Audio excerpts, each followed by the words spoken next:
Bienvenidos. Welcome to Latino Focus, the show that honors the presence of the Latino community here in San Jose. Today in our studios, we have Ray Castañeda talking about one of the hottest events in San Jose, Sabor del Valle. Later, flavors from Costa Rica with the owner of Tico's Coffee. And for our art segment, we have interviewed artistic associate Rodrigo Garcia to talk about Teatro Visión.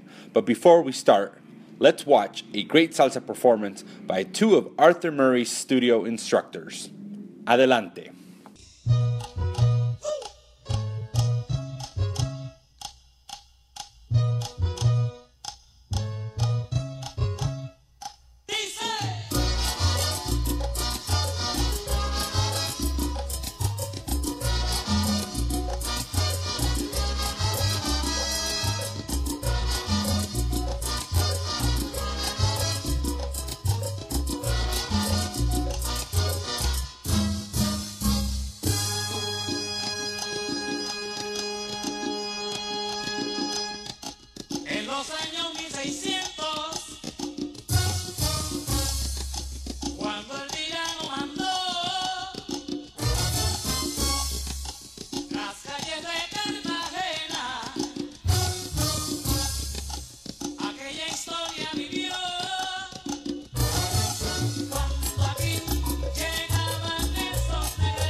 Thank you again to the Arthur Murray Dance Studio in San Jose. We're here today at the beautiful winery, Testarossa Winery in Los Gatos, California.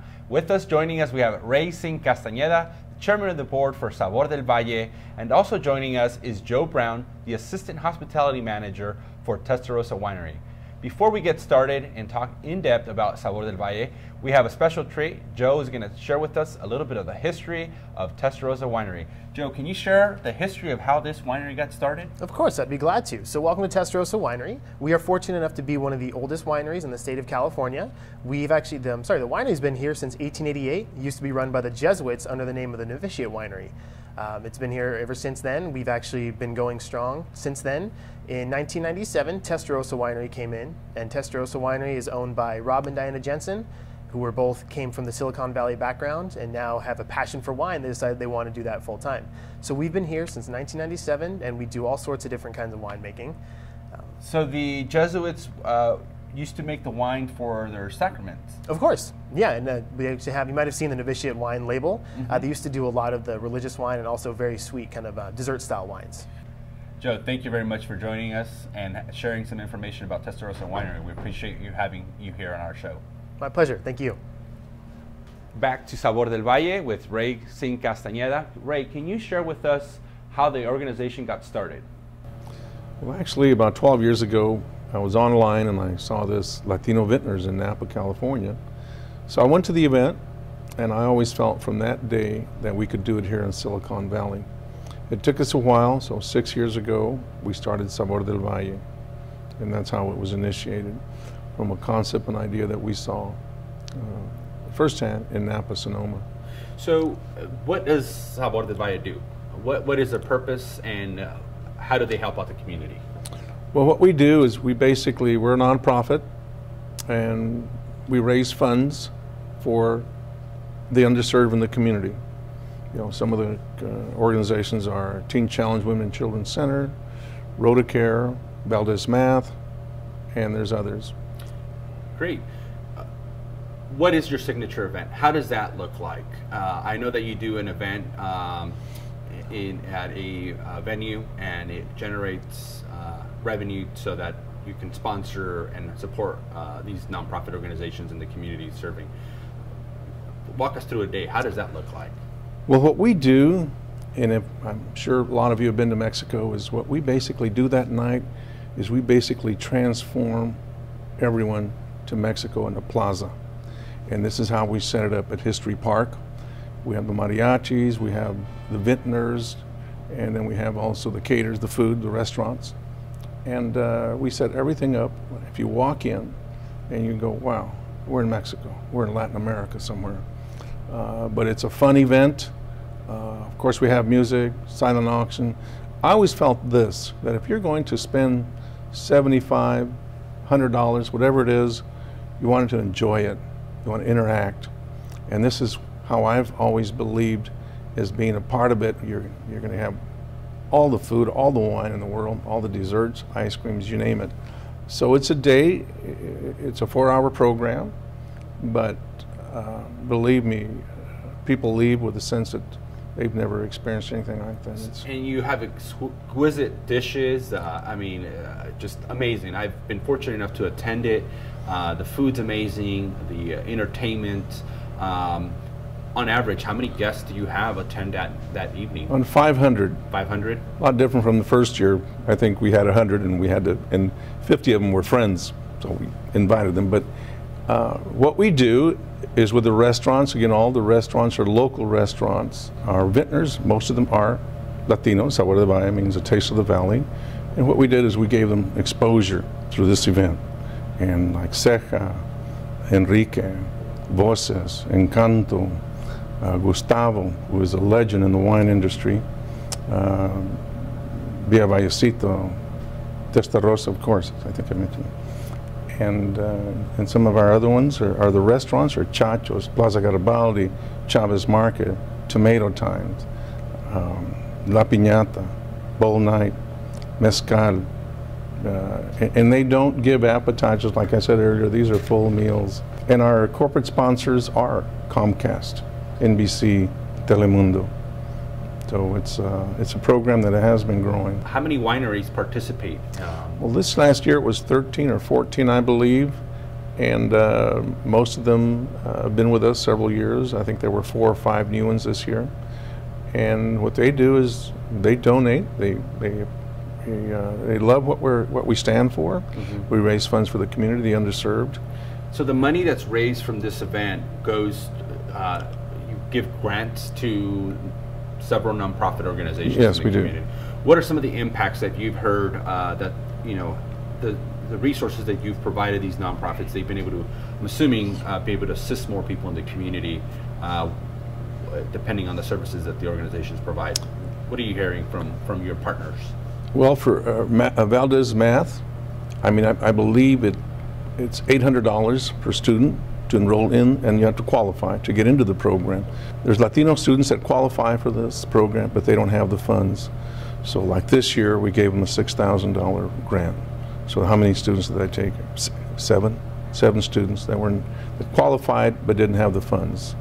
So that's how it's impacted them and their families. Great, no, that's awesome. Tell us a little bit about yourself and some of the things that you've done in the community. Well, I've been a Rotarian, downtown Rotary, for 12 years, so I've learned a lot. You know, and our motto is, Rotarian's motto is service above self. And so I've gotten very involved in our Rotary, and so I've been working with the community for some time, and again, this is how I felt that we could give back, and at the same time, have a lot of fun. Have fun. That's right. That's key. That's important. How long have you been the chairman of the board? Since its inception, 6 years. 6 years. Yeah. Continuing to help the community. We truly appreciate your service to the community and the organization, and we look forward to seeing Sabor del Valle continue to grow and flourish. Yes, our event this year is July 31st, always on a Friday. And so people can go onto the website and get more information as the event gets closer. Yes, definitely, sabordelvalle.org, and we're also on Facebook. So if you're on Facebook, you can purchase your tickets there. Awesome. Great. Thank you very much. We appreciate you having you on our show and sharing with us what Sabor del Valle is. Thank you. We'll return back to our studios for flavors of Costa Rica, but before we do that, let's go with our financial expert, Marcos Lira. I'm Marcos Lira, a certified financial planner, and today I'm excited to talk about payday loans and title loans. According to a study, 50% of initial payday loans quickly become the equivalent of 10 loans over time and end up having an annual interest rate of 300% to 500%. I understand that when times are tough, it may seem like the only option is to get a check in advance to cover your costs, but remember that it usually ends up costing you a lot more in the long run. So what can you do? I recommend you first speak with your creditor, your landlord, or lender to try to negotiate something reasonable. If you still find it difficult to meet your obligations, try to speak with family and friends for a short-term loan. Look for government assistance programs. Another option you have is to get rid of unnecessary items that you have around the house and wasteful spending. If you are still interested in other alternatives to payday and title loans or have any questions, please ask me on Twitter at MHLira. And remember, invest in today to enjoy your dividends tomorrow.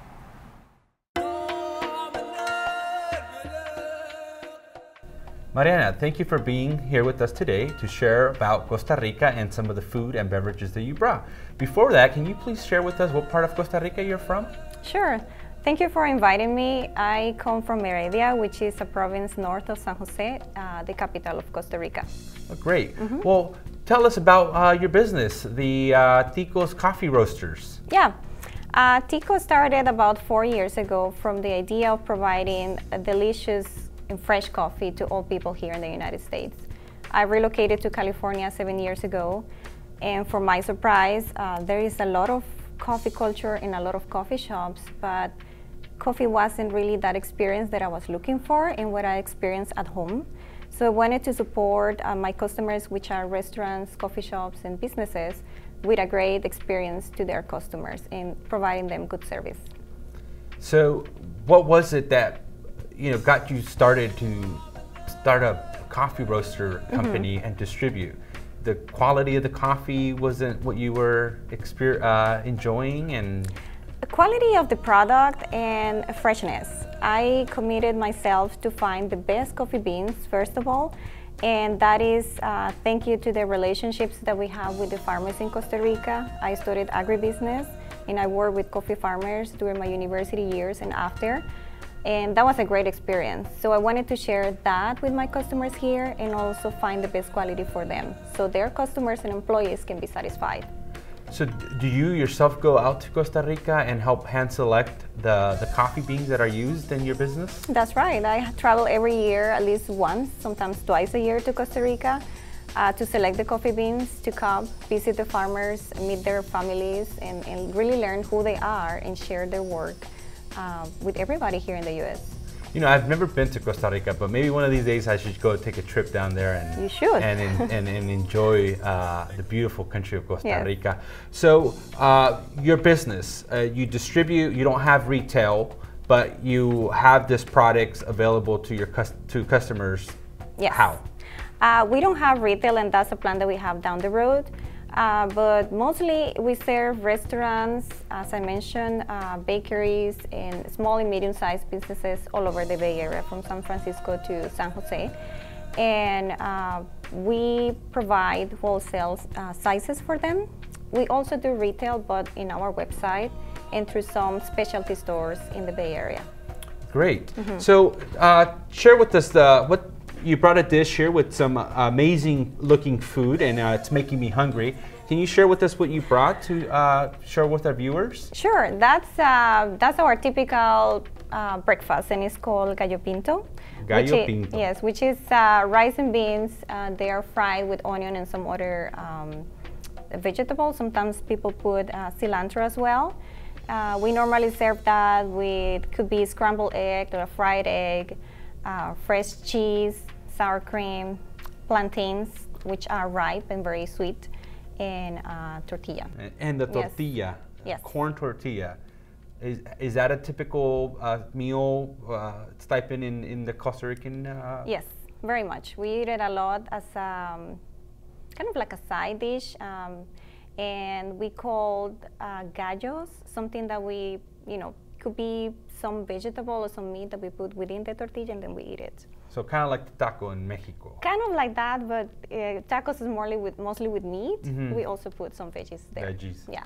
Great. And here you brought some cold brews, Yes. but not alcoholic beverages. No. Coffee, cold brew. Yeah, that's right. That's our new product. We launched it this summer, and it's a cold brew coffee. So that's a blend of Costa Rican beans, and it's delicious and very popular now as as a drink like that, or can be used also for cocktails in bars. Bars. Mm-hmm. How would they prepare something with coffee and a alcoholic beverage? Yeah. How would they do it? Yeah. It's up to the bartender, the creativity that they have. Like there is another drink that I think is called Ruso Negro that has some milk, condensed milk, and some coffee liquor. Okay. So something like that. Great. Mm-hmm. And they could find this product on your website or Yes. distributed through specialty stores? Some specialty stores are carrying the cold brew and also in our website. Great. Mm-hmm. Any other information or that you'd like to share with our viewers about Costa Rica? What I can share with them is that it's a great country, a lot of diversity. They can go and enjoy from mountains, whitewater rafting, volcanoes, the beach, rainforest. Everything is there. People are very friendly and a lot of things to enjoy. Of course, delicious coffee. Coffee. Yes. What is the one city you would tell people to go visit if they were going to go to Costa Rica? That's hard to say because I come from the Central Valley and I liked a lot Heredia, but I spent a lot of my childhood vacation in Guanacaste, where my family comes from, and that's a place that is very dear to my heart. So if they have to go somewhere, probably Guanacaste and Arenal is very nice in Alajuela. Mariana, thank you very much for being here with us and sharing about your business. Thank you. Tico Coffee Roasters, Yes. and bringing some delicious plates to share with our viewers. Thank you very much. Thank you. And now to close our show, let's go and visit Teatro Visión, a Chicano theater company in San Jose. Adelante.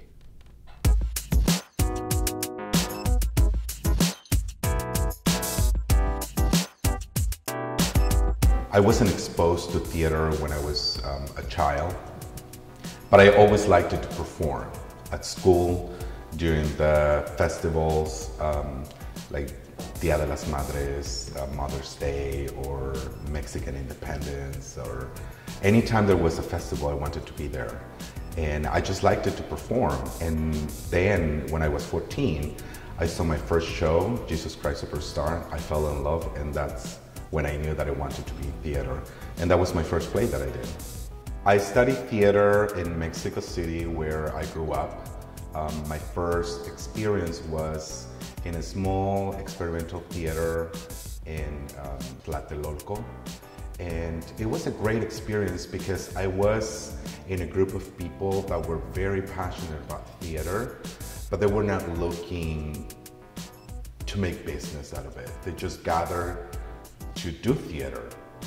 So we had great teachers there. I was 15 at the time, and my interest grew when I learned that there was so much more to learn.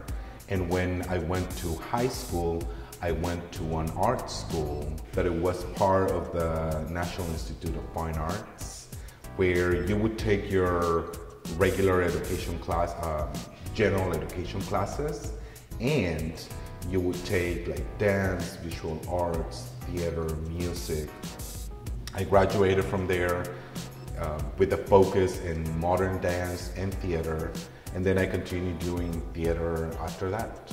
I personally got involved in Teatro Visión when I came here to live in San Jose, and that was about 10 years ago. And I had heard about Teatro Visión before, but I was really skeptical about auditioning for Teatro Visión because I knew that Teatro Visión was a Chicano theater company, and that I understood that it was in English. And being a person whose English is not his first language, I was very skeptical about trying to do theater in English. That was not my forte.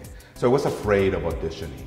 But one day I found out that they were doing Bodas de Sangre in Spanish, and I submitted my audition form, I auditioned, and I was cast. Not in that play, but in a different play, that it was bilingual. And ever since I fell in love, I started having a very good relationship with this artistic director, Elisa Marina Alvarado, who also welcomed me into the company. And ever since, I've been part of Teatro Visión. Now, Teatro Visión has been around for 30 years. It started in 1984. And it was founded by mujeres, by women, who had been part of other theater companies from the early Chicano movement in the 1970s. Elisa Marina Alvarado, the artistic director of Teatro Visión, has been very fundamental in the overall vision of Teatro Visión.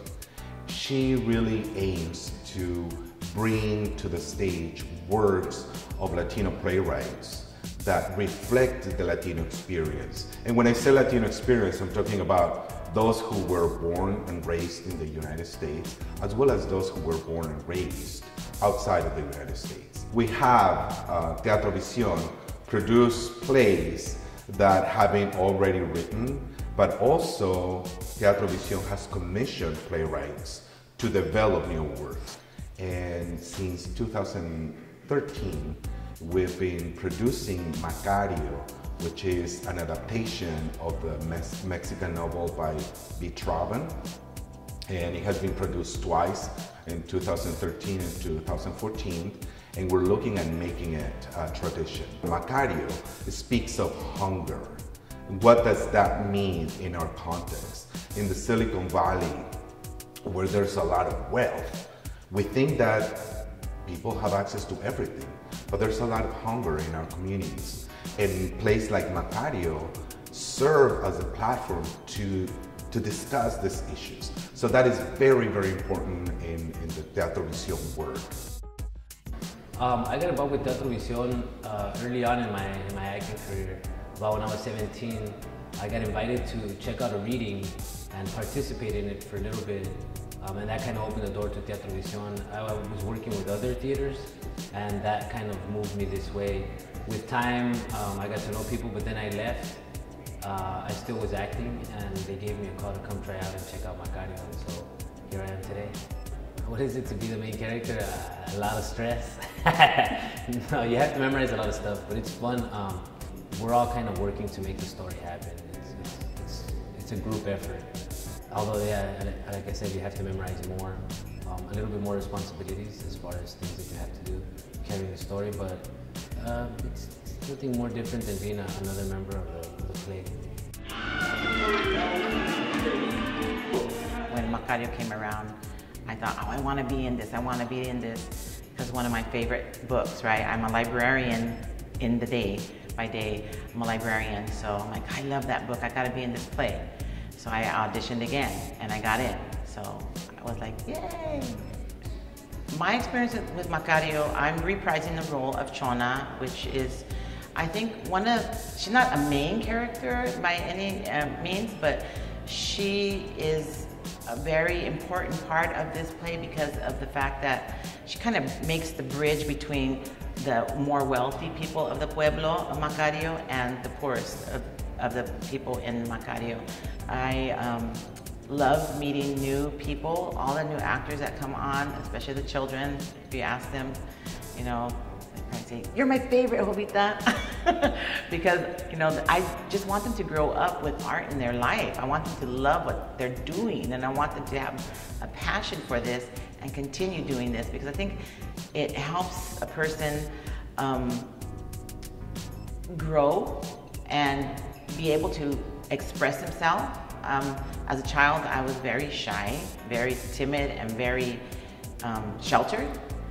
And so, you know, theater has helped me a lot. And I think when I see little kids come in and they're kind of like quiet, I think, oh God, you know, I'm gonna go talk to that person. And that one's gonna be my favorite, you know. I'm gonna bring that person out of their shell a little bit. And it happens, you know, little by little they come up and they start, you know, being a little bit more expressive, and, you know, I give them little tips here and there, and they're like, okay, I'm gonna try that. They try it, and the director likes it, like, okay, yeah, we did it, you know?